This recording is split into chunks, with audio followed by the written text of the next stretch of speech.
जिस इंसान को कुछ बड़ा करना हो, कुछ बड़ा हासिल करना हो, तो फिर उसको खामोश रह के अपनी ऊर्जा को बचाते हुए, सुरक्षित रखते हुए अपने लक्ष्य की ओर है जो आगे केंद्रस्थ होके, बिल्कुल फोकस्ड होके है जो काम करना होता है। नमस्कार, जय हिंद। मैं हूं आपका दोस्त कवि आदि गणेश। स्वागत करता हूं और आज प्रारंभ करते हैं क्या, कक्षा 11 की आरोह भाग 1 जो पुस्तक हमने प्रारंभ कर रखी है, उसका पाठ दूसरा कृष्णा सोबती साहिबा का जो अध्याय है वो देखेंगे हम। उससे पहले कुछ बेसिक सी जानकारी वो दे दूं मैं आपको, जो नए जुड़े साथी हैं उनको। कवि आदि गणेश हिंदी अगर सर्च करते हो आप तो ये मेरा टेलीग्राम चैनल है, इस नाम से सर्च करना पड़ेगा आपको। 3100 से ज़्यादा लोग जुड़े हैं, उस टेलीग्राम चैनल को आप ज्वाइन कर लीजिएगा। बाकी डिस्क्रिप्शन में लिंक मिल जाएगा आपको, ठीक है। और वीडियो को लाइक कर दो आप, अभी भावनाओं में बह जाते हो फिर आप शेयर कर दो सभी दोस्तों के साथ में। पहली बार देख रहे हो चैनल को सब्सक्राइब कर लो, बेल आइकन क्लिक कर लो, ऑल नोटिफिकेशन पर क्लिक कर लो ताकि हर वीडियो की सूचना मिलती रहे। नए साथी जो जुड़े उनको मैं बता दूं, 3 PM के ऊपर अपनी पाठों वाली क्लास होती है, यानी कि ये कक्षा 9 से 12 वाले पाठ चल रहे हैं, जिनमें कक्षा 9 और 10 के कंप्लीट चारों किताबें हो गई है। कक्षा 11 की वितान भाग 1 और अंतराल भाग 1 हमने कंप्लीट कर लिया और अब चल रही है अपने आरोह भाग 1।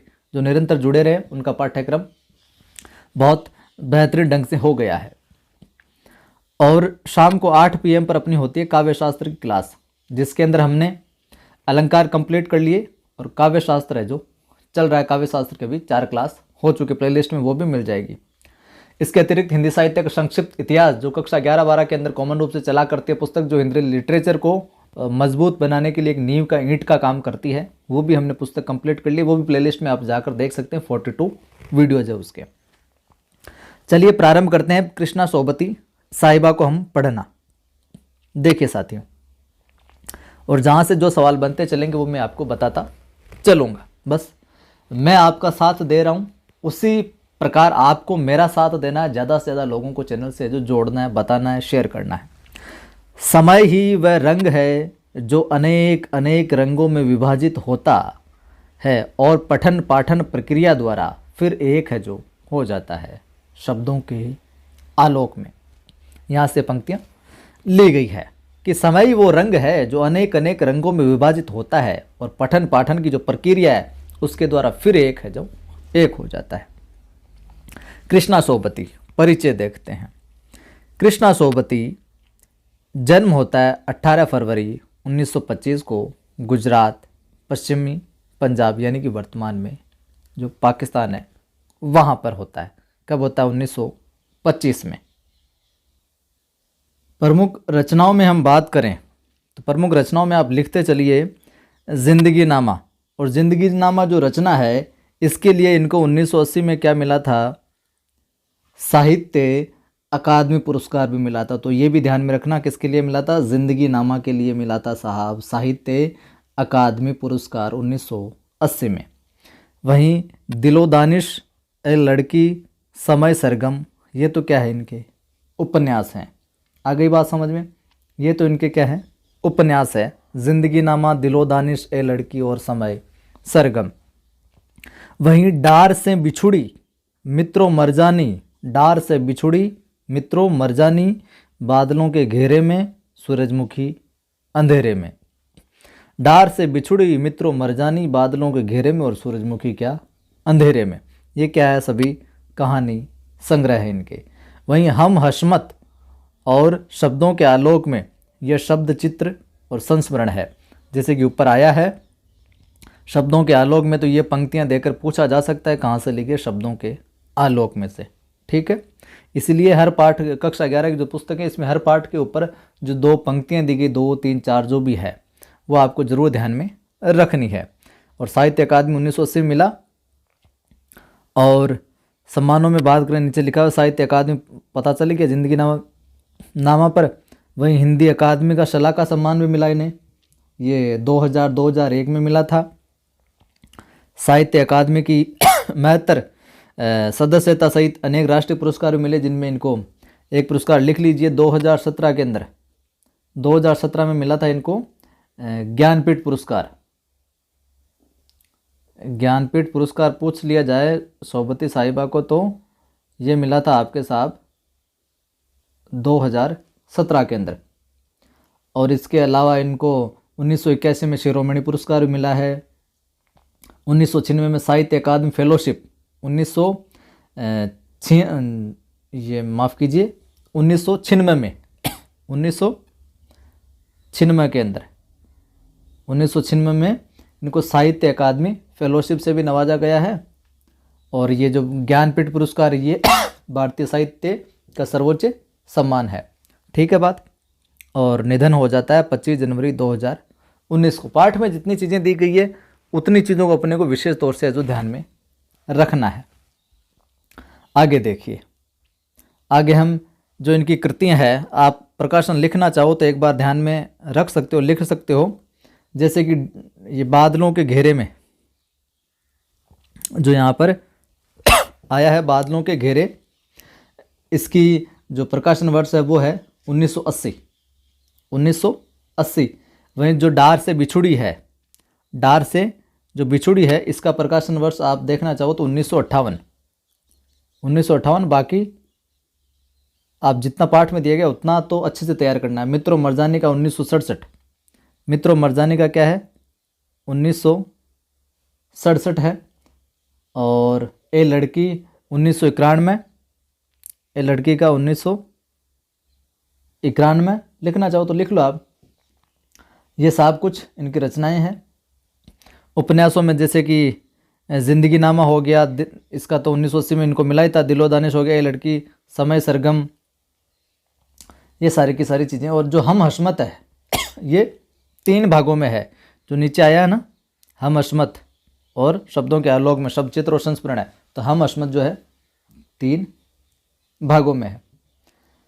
चलिए, दिलो दानिश का भी लिख लीजिए आप। दिलो दानिश का 1900 अपने हो जाएगा 93। दिलो दानिश का 1993। और ज़िंदगी नामा की जो रचना की बात करें तो 1979 है रचना काल, लेकिन अकादमी पुरस्कार मिला था इनको 1980 में। ठीक है बात। समय सरगम का लिख लो 2000 में, सन 2000 में। बाकी विशेष तौर से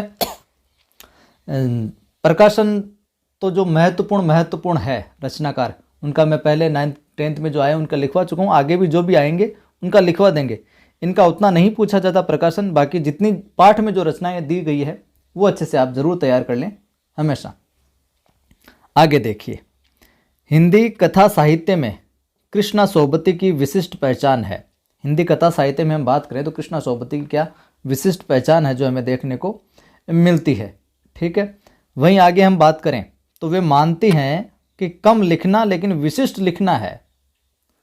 क्या मानती है कि कम लिखो भले ही, लेकिन विशिष्ट लिखो। और यही कारण है कि उनके संयमित लेखन और साफ सुथरी रचनात्मकता ने अपना एक क्या नित नया पाठक वर्ग जो बनाया, अपना एक अलग खेमा बनाया। अपनी पढ़ने वालों की जमात है जो अपनी किताबों की वो अलग बनाई है। उनका अलग तरीके से रचना कौशल रहा। उस वजह से उनके कई उपन्यासों, लंबी कहानियों, संस्मरणों ने हिंदी के साहित्यिक संसार में अपनी दीर्घजीवी उपस्थिति है जो सुनिश्चित की है। उन्होंने हिंदी साहित्य को कई ऐसे यादगार चरित्र दिए हैं जिन्हें क्या अमर कहा जा सकता है। जैसे मित्रों मरजानी, शाहानी, हशमत। भारत पाकिस्तान पर जिन लेखकों ने हिंदी में कालजयी रचनाएं लिखी उनमें कृष्णा सोबती का नाम पहली कतार में जो रखा जाएगा। बल्कि यह कहना उचित होगा कि यशपाल के झूठा सच, ध्यान में रखना, यशपाल साहब का झूठा सच, हमने पहले यशपाल साहब वाला पाठ पढ़ा जब देखा था इसको। राई मासूम रजा का है आधा गांव, ध्यान में रखना। और भीष्म साहनी का है अपने तमस। इसके साथ साथ में कृष्णा सोबती का जिंदगी नामा इस प्रसंग में एक विशिष्ट उपलब्धि है। अब साथ आप बोलोगे सर ये क्या चक्कर है, अलग अलग रचनाएं कैसे दी गई है? तो ये ध्यान में रखना, ये चारों जो रचनाएं हैं, यशपाल का तो झूठा सच, राई मासूम रजा का आधा गांव, और भीष्म साहनी का तमस, और कृष्णा सोबती का अपने जिंदगी नामा इस प्रसंग में एक विशिष्ट उपलब्धि, यानी कि भारत पाकिस्तान का जो विभाजन हुआ था ना उसके ऊपर लिखी गई रचनाएं है सारी की सारी, उससे संबंधित है जो रचनाएं है सारी की सारी। तो ध्यान में रखना। सवाल ऐसे बन गया, निम्न में से भारत पाकिस्तान से संबंधित रचना नहीं है या भारत पाकिस्तान पर संबंधित लिखी रचना नहीं है। तो 3 तो ये दे दे रहे, कोई और दे दे, तो आपको ध्यान में रखना ये भी लिखी हुई है, ये भी है, ये भी है और जिंदगी नामा भी है। ये विशेष बात, और ये सवाल पूछा भी गया है एक बार यहाँ से बनाकर। संस्मरण के क्षेत्र में हम बात करें तो हम हशमत शीर्षक से उनकी कृति का विशिष्ट स्थान है। तो हम हशमत की विधा क्या? संस्मरण, जिसमें अपने ही एक दूसरे व्यक्तित्व के रूप में उन्होंने हशमत नामक चरित्र का क्या क्या सृजन किया, एक और अद्भुत प्रयोग का है जो उदाहरण प्रस्तुत किया है। कृष्णा यानी डबल रोल वाला मामला कह सकते हैं। अपने ही एक दूसरे व्यक्तित्व के रूप में उन्होंने किसका? हशमत नामक चरित्र के माध्यम से संस्मरण को रचा है। कृष्णा जी के भाषिक प्रयोग में भी क्या है? विविधता मिलती है। उन्होंने हिंदी की कथा भाषा को एक विलक्षण ताजगी दी है। संस्कृत निष्ठ तत्समता, उर्दू का बांकपन, पंजाबी की जिंदा दिली, ये सब एक साथ उनकी रचनाओं में मौजूद है। तो यहाँ से ये पंक्ति देकर सवाल ये से पूछा जा सकता है आपसे कि संस्कृत निष्ठ तत्समता, उर्दू का बांकपन और पंजाबी की जिंदा दिली, ये सब एक साथ किन की रचनाओं में देखने को मिलती है? तो वहाँ पर आपका उत्तर हो जाएगा कृष्णा सोबती। ध्यान में रखना, अच्छी पंक्ति है और डायरेक्ट यहाँ से उठाकर सवाल है जो बन सकता है। ठीक है। मियाँ नसीरुद्दीन शब्द चित्र, अब ये ध्यान में रखना जो आज हम अध्याय पढ़ेंगे, क्या मियाँ नसीरुद्दीन, इसकी विधा पूछ ली जाए तो शब्द चित्र है एक तरीके से, हम हशमत नामक संग्रह से लिया गया है। ध्यान में रखना, पूछ लिया जाए ये सवाल इस प्रकार से कि मियाँ नसीरुद्दीन शब्द चित्र किस संग्रह से लिया गया है, तो वहाँ पर आपको ध्यान में रखना है हम हशमत संग्रह से लिया गया है। और हम हशमत जो क्या है? संस्मरण एक तरीके का, और इसके अंदर ये एक शब्द चित्र खींचा गया मियाँ नसीरुद्दीन साहब का। ठीक है। इसमें खानदानी नानबाई, नानबाई कहते हैं वैसे तो खानदानी नानबाई यानी नानबाई कहते हैं जो अलग अलग तरीके की रोटियां बनाने का काम करते हैं, अलग अलग तरीके की रोटियां बनाने में पारंगत होते हैं। तो खानदानी नानबाई है रोटियां बनाने वाले। कौन? मियाँ नसीरुद्दीन के व्यक्तित्व, उनकी रुचियों और उनका जो स्वभाव है उसका शब्द चित्र खींचा गया है। ठीक है मामला। मियाँ नसीरुद्दीन अपने मसीहाई अंदाज से बिल्कुल मसीहा की तरह उस अंदाज में रोटी पकाने की कला और उसमें अपने खानदानी महारत को जो बताते हैं। इसके अंदर क्या है?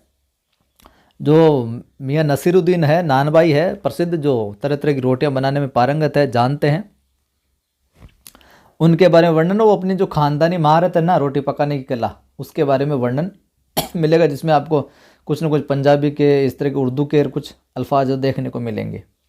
वे ऐसे इंसान का भी प्रतिनिधित्व करते हैं जो अपने पेशे को कला का दर्जा देते हैं। बात ध्यान में रखना, वे ऐसे इंसान का भी प्रतिनिधित्व करते हैं, मतलब जो मियाँ नसीरुद्दीन है, ये समझने वाली बात है, मियाँ नसीरुद्दीन जो है उस तबके को रिप्रेजेंट करते हैं या उसका प्रतिनिधित्व करते हैं, उसको रिप्रेजेंट करते हैं जो अपने पेशे को, जिसका जो काम होता है ना, उसको क्या एक कला के रूप में मानता है, कला का दर्जा देते हैं कि नहीं ये तो मेरी कला है, मेरी आर्ट है। और करके सीखने को असली हुनर मानते हैं। करके सीखने को, तो ये पंक्ति दे दिया, जो अपने पेशे को कला का दर्जा देते हैं और करके सीखने को असली हुनर मानते हैं। कौन? मियाँ नसीरुद्दीन। ये बात वो कहते हैं। देखिए साहब, यह है अपना मियाँ नसीरुद्दीन अध्याय। प्रारंभ करते हैं। अभी तक भी आपने लाइक शेयर नहीं किया है तो लाइक शेयर कर दो, और पहली बार ये वीडियो देख रहे हो चैनल को सब्सक्राइब कर बेल आइकन क्लिक कर लेना। टेलीग्राम चैनल का लिंक डिस्क्रिप्शन में मिल ही जाएगा, कवि आदि गणेश हिंदी नाम से, जिस पर 3100 से ज़्यादा लोग जुड़े हैं, उसको ज्वाइन कर लीजिएगा। साहबो, उस दिन अपन मटिया महल की तरफ से न गुजर जाते तो राजनीति, साहित्य और कला के हजारों हजार मसीहों के धूम धड़क्के में नानबाइयों के मसीहा कौन मियाँ नसीरुद्दीन को कैसे तो पहचानते और कैसे उठाते लुत्फ उनके मसीही अंदाज का।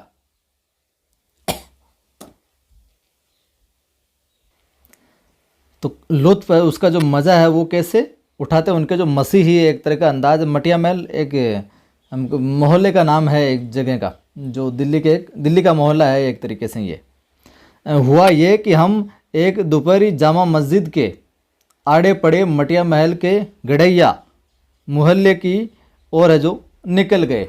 और जगह का नाम भी हो सकता है, लेकिन ये वहीं का जिक्र है। एक निहायत मामूली अंधेरी सी दुकान पर पटापट आटे का ढेर सनते देख ठिठके। सोचा सेवइयों की तैयारी होगी, पर पूछने पर मालूम हुआ खानदानी नानबाई मियाँ नसीरुद्दीन की दुकान पर है जो खड़े हैं। ये जब जाते हैं तो पता चलता है कि ये किसकी दुकान है, खानदानी नानबाई रोटियां बनाने वाले कौन, मियाँ नसीरुद्दीन, उनकी दुकान है ये। और मियाँ क्या मशहूर है 56 किस्म की रोटियां बनाने के लिए। तो ये सवाल पूछा जा सकता है, मियाँ नसीरुद्दीन कितने प्रकार की रोटियां बनाने के लिए मशहूर है? 56 किस्म की, 56 तरह की। हमने जो अंदर झांका तो पाया, अंदर देखते क्या पाया, मियाँ चारपाई पर बैठे बीड़ी का मजा ले रहे हैं। मियाँ चारपाई पर बैठे क्या बीड़ी को सिलका रहे हैं, सलटा रहे हैं। मौसमों की मार से पका चेहरा, आँखों में काइयाँ, आँखों में काइयाँ मतलब एक तरीके से चालाकी सी थोड़ी सी होते हैं ना, डोकरे थोड़े से चालाक से थोड़े से, आँखों में काइयाँ, भोलापन और पैसाने पर मजे हुए कारीगर के एक तेवर कि जैसे कोई पेशानी यानी कह सकते हैं माथा या मस्तक, जो गर्मी के अंदर भट्टियों में तपन में जो काम करते हैं उनके अंदर पेशानी जो माथे पर मस्तक पर लकीर से बन जाती है, थोड़ी कालापन सा आ जाता है थोड़ी उस तरह की। तो मार से पक्का चेहरा है, आंखों में काइयाँ हैं, एक तरीके से भोलापन है, और पेशाने पर मंजे हुए कारीगर के तेवर। से लग रहा है कि मंजे हुए बहुत ही पारंगत है जो कारीगर हैं। हमें गाहक समझ मियाँ ने नज़र उठाई, फरमाइए। हमें गाहक यानी हमें ग्राहक समझकर मियाँ ने नज़र उठाई और बोला, फरमाइए। झिझक से कहा हमने, आप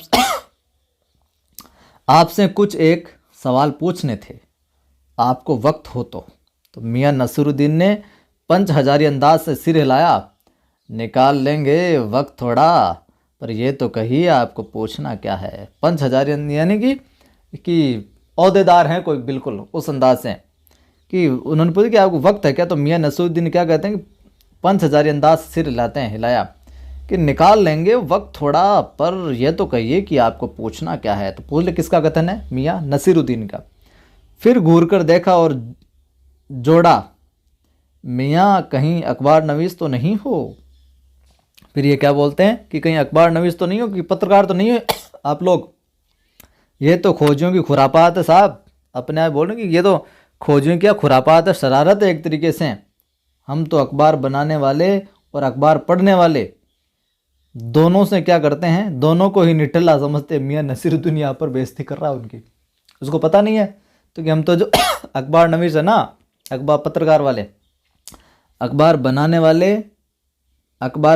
वाले और क्या अखबार जो पढ़ने वाले हैं ना, दोनों को क्या समझते हैं? निठल्ला समझते हैं कि एक तो बना के निकाल रहा है, एक जो पढ़ के अपना टाइम खराब कर रहा है। हाँ, कामकाजी आदमी को इससे क्या काम है? तो नसीरुद्दीन कहते हैं जो कामकाजी आदमी है ना, काम करने वाला, उसको इन अखबारों से क्या लेना देना है पत्रकारिता से। खैर, आपने यहाँ तक आने की तकलीफ उठाई है तो पूछिए, क्या पूछना चाहते हैं?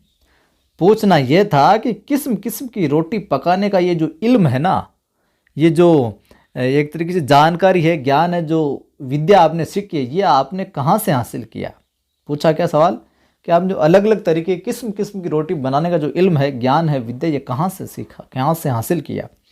तो मियाँ नसीरुद्दीन ने आँखों के कंचे हम पर तरेर दिए।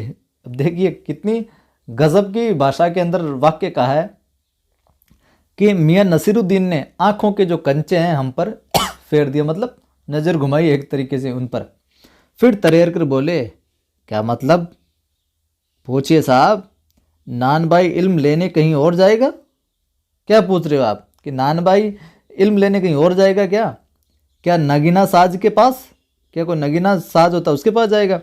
क्या आईना साज उसके पास जाएगा, आईने का काम करने वाला? क्या मीना साज के पास, मीना करने वालों के पास? क्या रफू करने वालों के पास जाएगा, या रंगरेज के पास जाएगा, या तेली तबोली से सीखने जाएगा?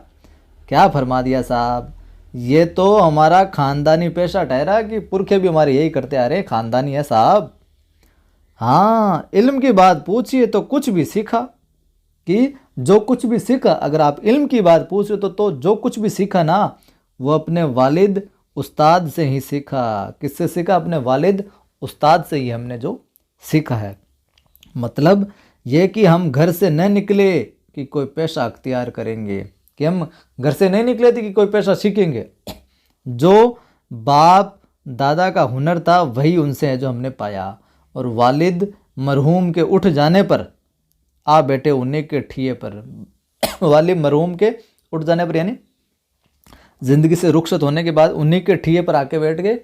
जो जिस भट्टी के यहाँ पर जहाँ पर वो रोटी बनाते थे, जो वहाँ पर ठिया था, ठोर था बैठने का, वहाँ पर जो आकर बैठ गए। आपके वालिद, फिर पूछते हैं ये पत्रकार जो भी पूछने आते हैं, आपके वालिद? मियाँ नसीरुद्दीन की आंखें लम्हा भर को किसी भट्टी में गुम हो गई, यानी कि खो गए कि यार पिता के बारे में पूछ रहे, वालिद के बारे में पूछ रहे। लगा गहरी सोच में है, फिर सिर हिलाया, क्या आंखों के आगे चेहरा जिंदा हो गया? हाँ, हमारे वालिद साहिब मशहूर थे, बहुत प्रसिद्ध थे, फेमस थे। मियाँ बरकत शाही नानबाई गढ़ैया वाले के नाम से, और उनके वालिद यानी कि हमारे दादा साहिब थे आला नानबाई मियाँ कल्लन।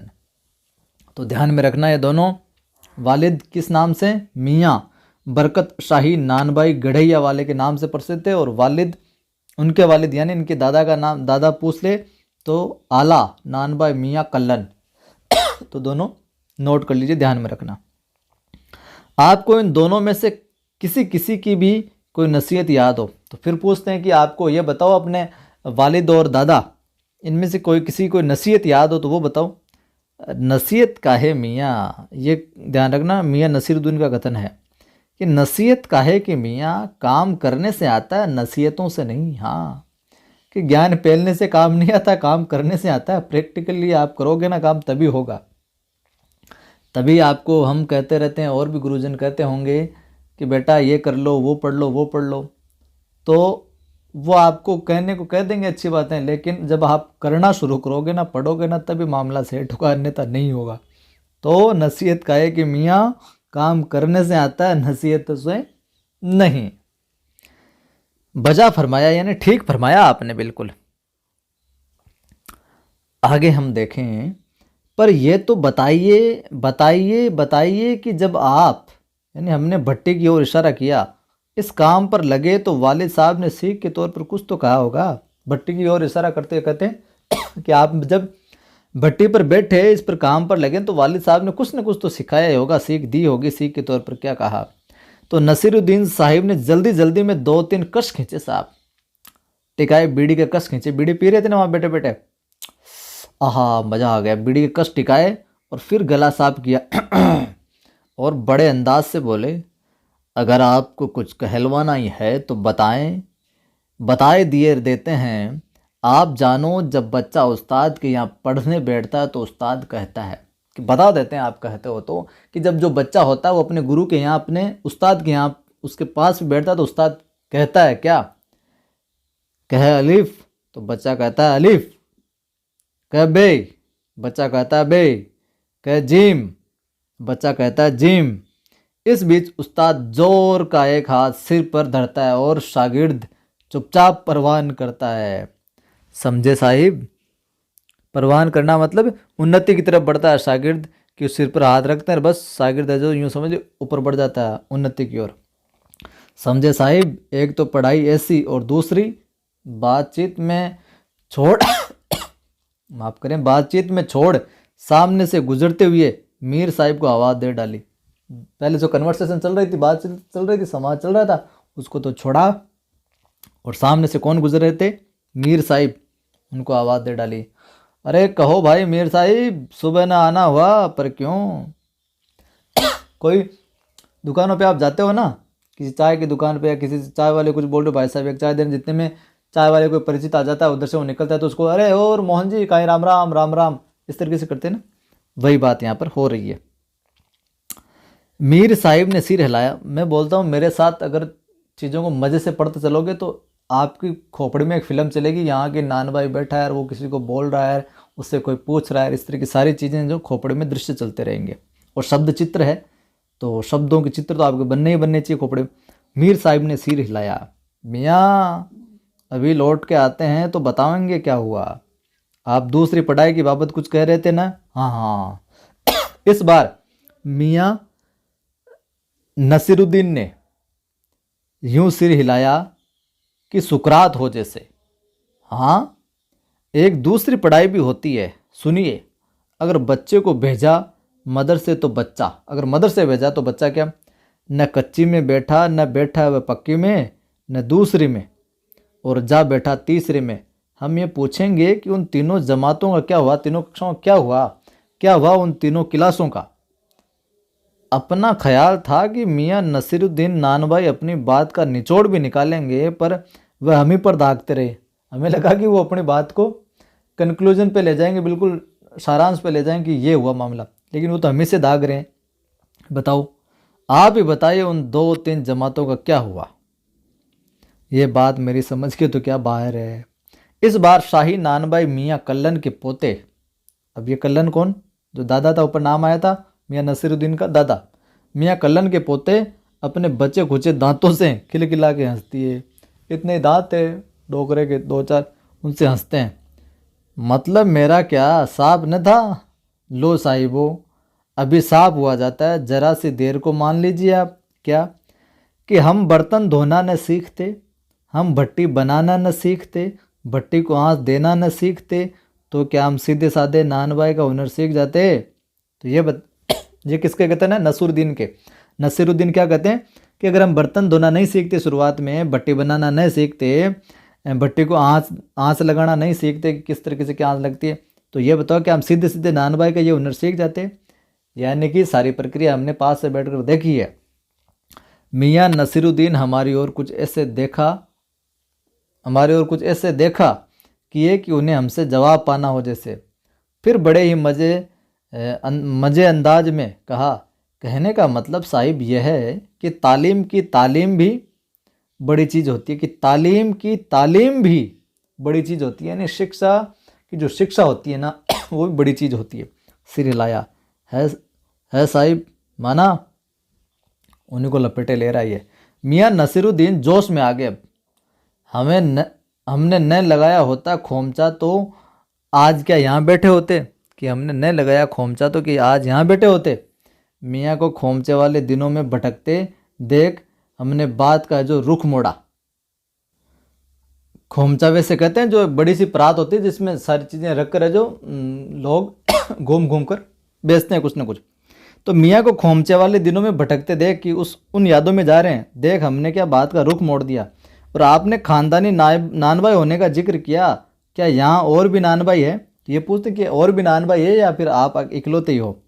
मियाँ ने घुरा यानी नसीरुद्दीन ने, बहुत तेरे हैं, बहुत हैं, पर खानदानी नहीं, कि बहुत सारे हैं यहाँ पर, लेकिन वो खानदान नहीं है। सुनिए, दिमाग में चक्कर काट गई है। एक बात, हमारे बुज़ुर्गों से बादशाह सलामत ने यूँ कहा, अब अपने प्रशंसा पे आ गए मियाँ नसीरुद्दीन के, हमारे बुज़ुर्गों से बादशाह सलामत ने यूँ कहा, मियाँ नानभाई कोई नई चीज़ खिला सकते हो, कि मियाँ नानभाई कोई नई चीज़ खिला सकते हो क्या। हुक्म कीजिए जहाँ पनाह। बादशाह सलामत ने फरमाया, क्या कोई ऐसी चीज़ बनाओ जो न आग से पके और न पानी से बने, कि कोई ऐसी चीज़ बनाओ नानभाई आज कि न तो आग से पके और न पानी से बने। तो फिर ये पूछते क्या उनसे बनी ऐसी चीज़। मियाँ नसीरुद्दीन क्या कहते हैं, ये कथन ध्यान में रखना। मियाँ नसीरुद्दीन कहते हैं, क्यों न बनती साहिब, बनी, और बादशाह सलामत ने खूब खाई और खूब सराय भी, खूब प्रशंसा भी की उसकी। लगा हमारा आना कुछ रंग लाया चाहता है, मतलब कुछ काम की चीज़ मिली है। बेसब्री से पूछा, वह पकवान क्या था, कोई खास सी चीज़ होगी, बताओ। मियाँ कुछ देर सोच में खोए रहे। सोचा पकवान पर रोशनी डालने को है कि नसीरुद्दीन साहिब बड़ी रूखाई से बोले, साहब बड़ी रूखाई से बोले, उपेक्षित भाव से बोले, ये हम नहीं बताएंगे भाई साहब, ये बस अब आप इतना समझ लीजिए कि एक कहावत है ना कि खानदानी नानभाई कुएं में भी रोटी पका सकता है, कि खानदानी जो नानभाई है ना वो कुएं में भी रोटी पका सकता है, यूँ समझिए आप। तो कहावत जब भी घड़ी गई होगी ना, हमारे बुजुर्गों के कर्तव्य पर ही पूरी उतरती है, कि बुजुर्गों के जो कलाकारी थे ना उस पर ही पूरी उतरती है। मज़ा लेने के लिए टोंका, कहावत ये सच्ची भी है कि पूछने वाले मज़ा लेने के लिए टोकते हैं। ये कहावत सच्ची भी है, झूठी है, उल्लू ही बना रहे हो हमें। मियाँ ने फिर तरेरा, और क्या झूठी है, आप ही बताइए, रोटी पकाने में झूठ का क्या काम, क्या झूठ से रोटी पकती है क्या। झूठ, आप बताइए रोटी पकाने में झूठ का क्या काम, क्या झूठ से रोटी पकेगी? किसका कथन है? मियाँ नसीरुद्दीन का। ध्यान में रखना इस कथन को। क्या पकती देखिए कभी झूठ से रोटी? रोटी जनाब पकती है हाथ से, समझे? सिर हिलाना पड़ा, ठीक फरमाते। मियाँ मजा ले रहा है, इनके सिर हिलाना पड़ा। हाँ ठीक फरमाते हैं आप, सही कह रहे हो। फिर क्या? इसी बीच मियाँ ने किसी और को पुकार लिया, सामने से और निकला फिर और, मियाँ रहमत इस वक्त किधर को? अरे वह लौंडिया न आई रुमाली लेने। रुमाली लेने मतलब एक प्रकार की रोटी जो रुमाल की तरह बड़ी और क्या बहुत पतली होती है, ये रोटी का प्रकार है रुमाली। अब रुमाल मत समझ लेना, शाम को मंगवा लीजिए। मियाँ एक बात और आपको बताने की जहमत उठानी पड़ेगी। जहमत उठानी पड़ेगी क्या मतलब? कष्ट उठाना पड़ेगा एक तरीके से। मियाँ ने एक और बीड़ी सुलगा ली थी, सो कुछ फुर्ती पा गए थे। फिर थोड़ा सा धुआं निकला, थोड़ा जोश आया। पूछिए। अरे बात ही तो पूछेगा, जान तो न ले लेंगे उसमें भी, अब क्या देर, 70 के तो हो चुके हैं। फिर जैसे अपने से ही कहते हो, वालिद मरहूम तो कूच किए 80, पर क्या मालूम हमें इतनी सेहत, इतनी मोहलत मिले न मिले। तो ध्यान में रखना, मियाँ नसीरुद्दीन की उम्र पूछ ली तो बता देना आप 70। कितनी? 70। और वालिद की पूछेगी, वालिद कब मरहूम ये इस दुनिया से? तो 80। ठीक है, तो ये ध्यान में रखना, छोटी सी बात लेकिन पूछा जा सकता है। इस मजमून पर, इस मजमून कहते हैं मामला, इस विषय पर, मजमून यानी मामला, विषय, टॉपिक, बिंदु, प्रकरण। इस मजमून पर हमसे कुछ कहते न बन आया तो कहा, अभी यही जानना था कि आपके बुजुर्गों ने शाही बावर्ची खाने में तो काम किया ही होगा। मियाँ ने बेरुखी से टोका, मियाँ नसीरुद्दीन ने। वह बात तो पहले हो चुकी न, पहले बात कर ली ना बावर्ची खाने की, रवान जहाँ पना साहब के, बात हो चुकी ना पहले। हो तो चुकी साहिब, पर जानना यह था कि दिल्ली के किस बादशाह के यहाँ आपके बुजुर्ग जो काम किया करते थे, कि कौन से बादशाह के यहाँ काम करते थे वो बताओ आप तो। अजीज साहिब क्यों बाल की खाल निकालने पर तुले हो? ये मियाँ नसीरुद्दीन का कथन है कि अजीज साहिब क्यों बाल की खाल निकालने पर तुले हो? कह दिया ना कि बादशाह के यहाँ काम करते थे, सो काफ़ी, क्या काफ़ी नहीं है? बादशाह बादशाह होता है। हम खिसियाने हंसी हंसे, हैं तो काफ़ी है, तो काफ़ी, पर ज़रा नाम लेते तो उसे उस वक्त से मिला लेते, हम थोड़ा सा नाम बता देते राजा जी का, कौन सा राजा था, कौन सा शाहजहाँ था, कौन सा शासक था, वक्त से मिला लेते खूब। पर किससे मिलाते जनाब आप वक्त से? कि वक्त से किसे मिलाते आप ये बताओ? मियाँ हंसे जैसे हमारी खिल्ली है जो उड़ाते हो। वक्त से वक्त को किसी ने मिलाया है आज तक? खैर पूछिए किसका नाम जानना चाहते हैं। जरूर ध्यान में रखना इस पंक्ति को, नसीरुद्दीन साहब की है कि वक्त से वक्त को किसी ने मिलाया है आज तक। किसने कहा? नसीरुद्दीन ने। खैर पूछिए किसका नाम जानना चाहते हैं आप? दिल्ली के बादशाह का ही ना, उनका नाम कौन नहीं जानता, जहाँ पना बादशाह सलामती ने। बादशाह सलामत है वही, कौन से? बहादुर शाह जफर की। मियाँ ने फिर खींच कर कहा, फिर अलट पलट के वही बात, फिर वहीं आगे बोल दिया ना, बादशाह बादशाह सलामत है। यार क्या बोलते हो बार बार? लिख लीजिए बस यही नाम। आपको कौन बादशाह के नाम, कौन सी चिट्ठी रुका भेजना, कि आपको कौन सी बादशाह के नाम कोई चिट्ठी विट्ठी भेजनी, लिख लो जो लिखना है। कि डाक खाने वालों के लिए सही नाम पता ही जरूरी है। हमें बिटर बिटर अपनी तरफ देखते पाया तो सिर हिला, अपने कारीगर से बोले। अब मियाँ अपने कारीगर से बोलते हैं, अरे ओ बब्बन मियाँ, भट्टी सुलगा दो तो काम से जो निपटे, भट्टी सुलगा काम आम सलटाएं। ये बब्बन मियाँ कौन है साहिब? मियाँ ने रूखाई से जैसे फाँक ही काट दी हो, फाँक ये जो काटती हो बिल्कुल उपेक्षित भाव से। अपने कारीगर और कौन होंगे? कि बब्बन मियाँ कौन, अपने कारीगर और कौन होंगे? मन में आया पूछ ले आपके बेटे बेटियाँ हैं, पर मियाँ नसीरुद्दीन के चेहरे पर क्या किसी दबे हुए अंधड़ के आसार देख ये मजमून न छेड़ने का फैसला किया। ये विषय जो ये टॉपिक नहीं छेड़ने का फैसला किया, रहने दो यार, नहीं पूछेंगे। इतना ही कहा, ये कारीगर लोग आपकी शागिर्दी करते हैं? कि ये जो कारीगर लोग हैं ना, ये आपकी शागिर्दी करते हैं क्या? चले हैं क्या? खाली शागिर्दी नहीं साहिब, गिन के मजूरी देता हूँ। शागिर्दी तो बाद की बात है, मजूरी भी देता हूँ। 2 रुपये मन आटे की मजूरी, 2 रुपये मन आटे की, यानी एक मन आटे की 2 रुपये, और 4 रुपये मन मैदे की मजूरी। तो ध्यान में रखना ये 2 मन आटे की मजूरी, 2 रुपये मन आटे की मजूरी और 4 रुपये मन मैदे की मजूरी। हाँ, ज़्यादातर भट्टी पर कौन सी रोटियां पका करती ये बताओ। तो मियाँ को अब तक इस मजमून में कोई दिलचस्पी बाकी है जो नहीं रही थी, फिर भी हमसे छुटकारा पाने को बोले। अब मियाँ ऊब चुके थे इनकी बातों से और पूछते हैं कि कौन सी रोटियां पकाते और कौन सी रोटियां, ज़्यादातर कौन सी रोटियां पकती है। तो मियाँ को अब क्या इंटरेस्ट नहीं था कि जाओ रे यार, पीछा छोड़े यहाँ से, काम करने दो। तो बाकर खानी, शीरमाल, ताफ्तान, बेसनी, खमीरी, रुमाली, गाव, दिद्दा, गाजेबान, तुनकी, ये सारी की सारी ये रोटियों के प्रकार है, ध्यान में रखना आप सारे की सारी। बाकर खाने, शीरमाल, ताफकान, बेसनी, खमीरी, रुमाली, गाव, दिदा, गाजेबान, तुनकी। फिर तेवर चढ़ा, हमें घूर कर कहा, तुनकी पापड़ से ज़्यादा महीन होती है ये, महीन, हाँ किसी दिन खिलाएंगे आपको, कि बहुत बारीक होती है। मतलब बारीक मतलब बहुत पतली होती है। एकाएक मियाँ की आंखों के आगे जो कुछ कौंध आया, एकाएक मियाँ की आंखों के कुछ आगे कुछ कौंध आया, एक लंबी सांस भरी और किसी गुमशुदा याद को ताज़ा करने को कहा। उतर गए वे ज़माने और गए वे कद्रदान, यानी जो कद्र करने वाले थे काम की, कद्रदान जो पकाने खाने की कद्र करना जानते थे। मियाँ अब क्या रखा है, निकाली तंदूर से, निगली और हजम। किसी दिन तंदूर से निकाली, निगली और हजम।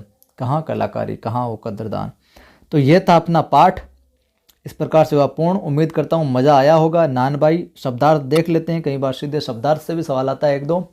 नान भाई यानी तरह तरह की रोटी पकाने, बनाने, बेचने का काम करने वाला। काये यानी धूर्त, चालाक, पेशान यानी माता मस्तक, अखबार नवीश यानी पत्रकार, खुरापात यानी शरारत, इल्म यानी जानकारी, ज्ञान विद्या, नगीना साज या नगीना जड़ने वाला, मीना साज मीनाकारी करने वाला, रंगरेज यानी कपड़ा रंगने वाला, वालिद यानी पिता, अख्तियार करना यानी अपनाना, मरहूम यानी जिसकी मृत्यु हो चुकी हो, मोहलत यानी कार्य विशेष के लिए मिलने वाला समय, लम्हा भर, क्षण भर, नसीहत, सीख, शिक्षा, बजा फरमाना, ठीक बात करना, शागिर्द यानी शिष्य, परवान करना, उन्नति की तरफ बढ़ना, जमात, कक्षा, श्रेणी, रुखाई, उपेक्षित भाव, तरेरा घूर करते, रुमाली एक प्रकार की रोटी, जहमत उठाना, तकलीफ, झंझट, कष्ट, मजमून यानी मामला या विषय, जो कि मैंने सारे शब्दार्थ आपको बता भी दिए थे पहले।